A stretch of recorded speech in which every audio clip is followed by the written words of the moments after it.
Hello, my name is Gabriel and I'm here to enlighten you with the information I believe everybody should know. And today I wanted to talk to you guys about full moons and then a spiritual concept known as portals of energy. If you didn't know, the moon actually affects the magnetic poles of the earth slightly.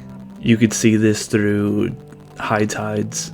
The magnetic poles of the earth have actually been weakening over the years. And from a spiritual concept, the moon actually affects our behaviors. Not the moon, but the magnetic poles, and the moon plays a part in that. They affect humans and animals. For example, birds follow the magnetic poles to migrate, so do whales. And if you keep up with things, birds and whales have been ending up in places they're not supposed to be. But the magnetic poles have actually been weakening over the past years. And if you look at a general population, a lot of weird things have actually been happening with people's decisions and outcome of ideas that have come forth. And I believe that the magnetic poles and the moon slightly affecting that has been affecting our behaviors. Like, did you know that on nights of full moons, there's more rapes and murders than any other night in the whole month?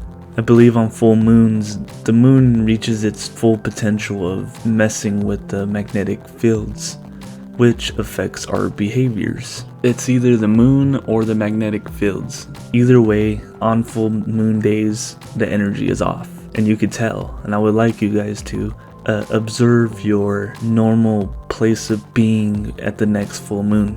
And if you actually look into like ancient understandings of like Native Americans, they actually worship full moons. And there has to be a reason they worship them, because it wouldn't come up to play if it was nothing. There has to be a reason. And their reasons were moon gods and moon goddesses. They worship these full moons as ends of cycles, ends of linear cycles. I believe with the magnetic poles weakening and the behaviors that have come forth in the collective humanity is the beginning of a change that is starting to happen.